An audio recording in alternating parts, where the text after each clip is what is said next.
Olá, bem-vindos ao canal Saber Católico, sabercatólico.com. Vamos fazer a leitura do Evangelho, dia 30, 17º do Tempo Comum.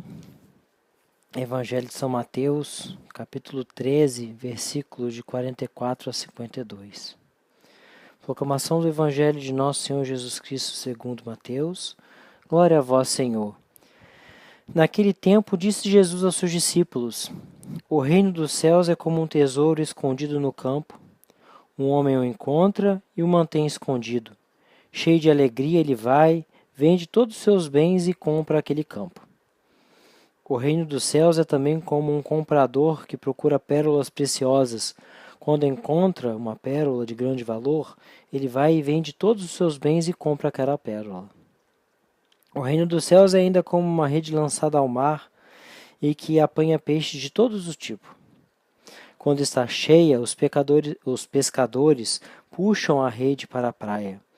Sentam-se e recolhem os peixes, bons, em cestos, e jogam fora os que não prestam. Assim acontecerá no fim dos tempos. Os anjos virão para separar os homens maus dos que são justos, e lançarão os maus na fornalha de fogo. E aí haverá choro e ranger de dentes. Compreendestes tudo isto? E eles responderam, sim. E Jesus acrescentou, assim, pois, todo mestre da lei que se torna discípulo do reino dos céus é como um pai de família, que tira do seu tesouro coisas novas e velhas. Palavra da salvação. Glória a vós, Senhor.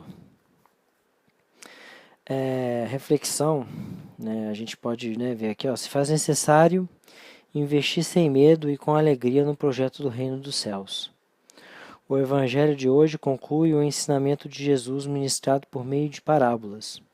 São 3 parábolas ao todo. É a parábola do tesouro, quando você o encontra, vende tudo e obtém. Ou da pérola e a da rede. Então são 3. Consistem em comparações com o reino dos céus, na qual merece todo o nosso empenho. As 2 primeiras, elas ressaltam a alegria da descoberta do reino e da justiça de Deus. A última parábola trata mais uma vez da presença do bem e do mal da comunidade e da sociedade. É importante fazer a escolha adequada segundo o agir de Jesus. Como a gente tem, eu posso dividir o Evangelho hoje em 4 partes. A gente tem a parte referente à do grande tesouro, quando você encontra o tesouro, vende tudo que possui. A da pérola, que é bem semelhante também. E a gente pode também ter a parte, a terceira, que é a do cesto, que a gente lança o cesto ao mar, e aí ocorre a separação dos peixes bons e dos peixes ruins.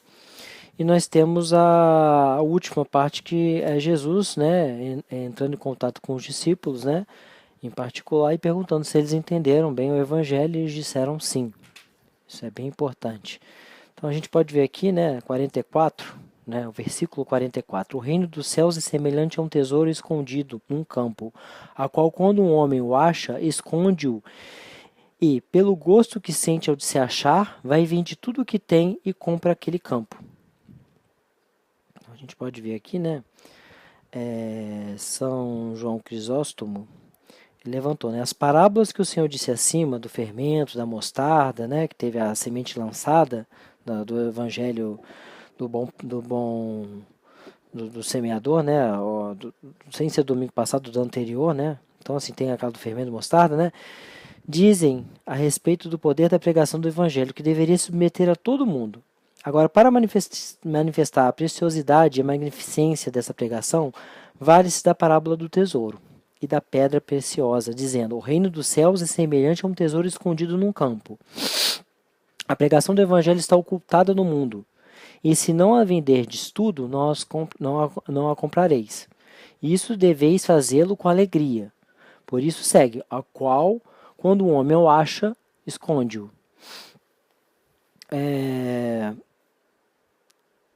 A gente pode ver aqui também, o São Jerônimo, ele coloca aqui, São Jerônimo, mas quando se esconde uma coisa, não se o faz por medo ou por inveja, mas por temor de perder algo.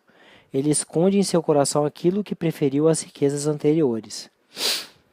Ou também este tesouro em que se ocultam todos os tesouros da sabedoria e da ciência, ou é o do Verbo de Deus que parece estar oculto na carne de Cristo, ou são as Santas Escrituras, nas quais está contido o conhecimento do Salvador.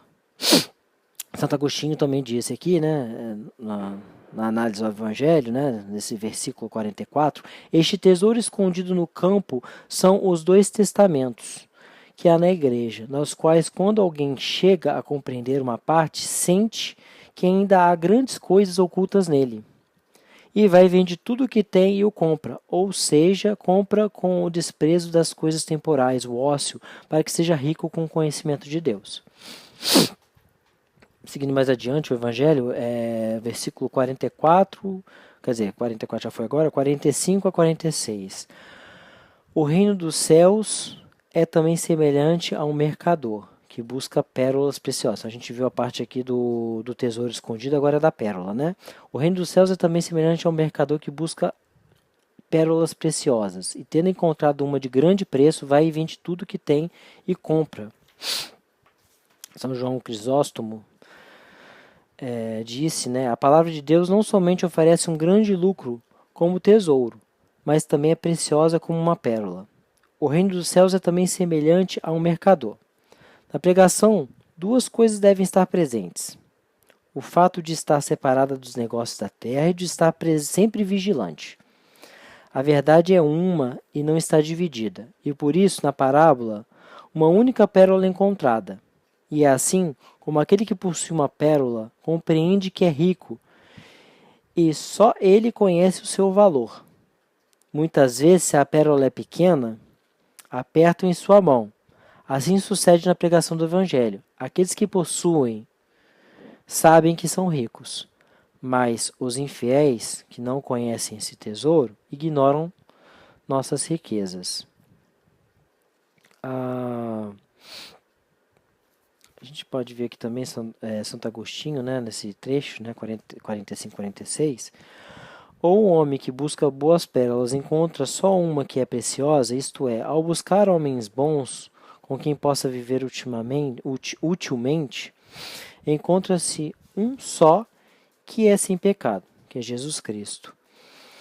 Ao buscar os preceitos de vida que o permitam viver bem entre os homens, encontra o amor ao próximo, no qual, segundo a palavra dos apóstolos, estão contidas todas as coisas. Ao buscar os bons pensamentos, encontra aquele verbo que os abarca a todos. No princípio existiu o verbo, a palavra que brilha com a candura da verdade, que é sólida, com a firmeza da eternidade, e por toda a parte é semelhante a si mesma, pela pureza da verdade, que, quando penetramos sua couraça, percebemos que é Deus. Mas seja qual for, dessas 3 coisas que o homem pode encontrar, ou seja, qual for o significado que se dê à pérola preciosa, o preço dessa pérola somos nós mesmos, que não podemos possuí-la a não ser desprezando, a fim, né, de possuí-la tudo o que temos sobre a terra. E depois de ter vendido tudo, não recebemos outro preço maior que achamos a nós mesmos, porque embebidos em tais coisas não nos pertencemos. Para que possamos nos entregar em troca dessa pérola, não porque nosso valor iguale ao seu, mas porque não podemos dar por ela mais nada além disso. A gente se doa totalmente, a gente se despreza totalmente, despreza as coisas do mundo para quê? Para que possa possuir essa pérola, possuir as coisas, né, do céu. E aí a gente tem o versículo 47 a 50, que é a parte da rede, né? O reino dos céus é ainda semelhante a uma rede lançada ao mar, que colhe toda a casta de peixes. Quando está cheia, os pescadores tiram-na para fora. Sentando na praia, escolhem os bons para os cestos e deixam, né, para fora os maus. Será assim no fim do mundo. Virão os anjos e separarão os maus do meio dos justos, e lançá-la-ão na fornalha de fogo, e ali haverá choro e ranger de dentes. São João Crisóstomo, Ele diz, né, depois que o Senhor ter recomendado pelas parábolas anteriores a pregação do Evangelho, a fim de que não nos confiemos somente nessa pregação e de que não pensemos que basta a fé para salvar-nos, acrescenta outra parábola que inspira terror, dizendo: o reino dos céus é ainda semelhante a uma rede lançada ao mar. Então, né, São João Crisóstomo, ele deixa bem claro aqui, né, não basta ter fé. A gente está ali, colhido na rede, não basta ter fé, você precisa, né, algo além disso para nos salvar. São João Crisóstomo continua, né? O que diferencia essa parábola daquela do joio, né? Do domingo passado, que teve do joio e do trigo lançada, né? E aí separa-se o joio do trigo. Isso aqui é o que estou falando aqui, né? Não é São João Crisóstomo, mas só fazendo uma lembrança do joio do trigo, e o joio é colhido junto com o trigo. Espera-se crescer ambos, para que, se não arrancando o joio, não arranqueis também o trigo. Então a gente tem a semente lançada, e aí o joio ele é removido e jogado, né? Queimado, é jogado fora. Então o que é a diferença dessa com a dos peixes, né? Apesar de serem muito semelhantes. Aí aqui disse São João Crisóstomo: de fato, tanto nesta como naquela, uns se salvam, outros perecem. Esta última, entretanto, perecem pela heresia de suas doutrinas perversas. Na primeira parábola da semente, porque não davam atenção às verdades que lhes eram ditas, e na parábola da rede, por sua má vida. Por quê? Mesmo que se tenham sido pegos na rede, isto é, mesmo que gozem do conhecimento de Deus, não podem se salvar por conta de suas iniquidades. E com o objetivo de que ninguém julgue que suas palavras, os maus serão lançados fora, significa um castigo suave. O Senhor demonstra a gravidade deste castigo expondo as referidas palavras, quando disse: será assim no fim do mundo, virão anjos, né? Virão anjos, né? E separarão os peixes, né? Tem o etc aqui, né? Então, ainda que em outro lugar diga, né? Foi em Mateus 25, que ele mesmo separará como o pastor separa as ovelhas dos cabritos, disse aqui, contudo, o mesmo que na parábola do joio. Isso se farão também, né, com os anjos. Serão lançadas, né, as redes, serão separados os bons dos ruins. Dá para fazer uma boa análise e comparação com isso. São Gregório, né, ele coloca aqui, né, ele fez uma colocação bem interessante, São Gregório. Ele colocou aqui, ó, ou de outra maneira, né, ele compara a Santa Igreja. Né, ele compara a Santa Igreja à rede, né? Todos ali estão na igreja. Então, assim, na igreja, né, igual teve no Evangelho, né, aqui não é São Gregório está falando, mas assim, só fazendo uma análise aqui do joio e do trigo, né? Na igreja ali a gente tem o joio e o trigo. Muitas vezes tem as pessoas boas e ruins, e a gente vê o seu resultado pelos seus frutos, né? E aí assim a gente imagina a igreja como se fosse a rede lançada ao mar, e a gente colhe, né, todos aqueles peixes, né? Então, seguindo aqui, né, São Gregório, né, ele compara a Santa Igreja a uma rede, né, que foi entregue aos pescadores. Todos mediante ela são arrastados das ondas da vida, né? São arrastados pelas ondas da vida presente ao reino eterno. A fim de que não sejam mergulhados no abismo da morte eterna, esta igreja reúne toda a casta de peixes, porque chama todos os homens para perdoá-los. Então chama os sábios, os tolos, os livres, os escravos, os ricos, os pobres, os fortes, os fracos. Estará completamente cheia de peixes, isto é, a igreja, que quando, no fim dos tempos, cumprir-se o destino do gênero humano. Por isso segue, quando está cheia, os pescadores tiram-na para fora e, sentados na praia, escolhem os bons para os cestos e deixam para fora os maus. Porque assim como o mar representa o mundo, assim também as margens do mar figuram o fim do mundo. E é neste momento que são escolhidos e guardados os cestos bons, e os maus jogados fora. Ou seja, os eleitos serão recebidos nos tabernáculos eternos, e os maus, depois de terem perdido a luz que os iluminava, o interior do reino, serão arrastados para as trevas exteriores, porque agora a rede da fé contém igualmente, como os peixes misturados, todos os maus e os bons, mas as margens indica o que trazia, né, a rede da igreja. São Gregório continua aqui, não, mais um trecho aqui, mas tudo isso e mais para temer do que para expor, porque com o objetivo de que ninguém possa alegar a desculpa de que ignorava essa doutrina, apoiando-se na obscuridade dos suplícios eternos, o Senhor disse sem rodeio aos tormentos que os pecadores, né, experimentarão. E aí a gente seguindo aqui, né, o Evangelho vai até o versículo 52, né, olhando 51 e 52, que eu pego como a última parte, né, ela é bem interessante, né, a última parte aqui, né, compreendestes tudo isso? E eles responderam, sim. Ele disse, por isso, todo o escriba instruído nas coisas do reino dos céus é semelhante a um pai de família, que tira do seu tesouro coisas novas e velhas. Então, São João Crisóstomo, ele levantou um ponto aqui importante, né, que depois do povo ter se retirado, o Senhor fala aos seus discípulos em parábolas, através das quais havia se tornado mais sábios, a fim de compreender o que ele lhes dizia. E é por isso que ele pergunta a eles, né? Compreendeste tudo isso? E eles disseram sim. E aí ele segue, né? Aqui a análise, né? Em seguida o Senhor os louva novamente porque compreenderam. E por isso diz, todo escriba instruído nas coisas do reino dos céus é semelhante a um pai de família, que tira do seu tesouro coisas novas e velhas. São Jerônimo fez uma análise importante também, que nós chamamos apóstolos instruídos de escribas, porque eram como notários do Salvador. Escreviam suas palavras e seus preceitos sobre tábuas de carne no coração humano. Mediante os mistérios do reino dos céus, tinham muito poder pelas riquezas do pai de família, tirando do tesouro de suas ciências as coisas novas e velhas, de sorte que comprovavam o que pregavam no Evangelho, com citações da lei dos profetas, coisas velhas, né? Por isso disse também a esposa dos cânticos, novos e velhos que guardareis para ti, amado meu. Então, São Gregório Magno, né, só para concluir, né?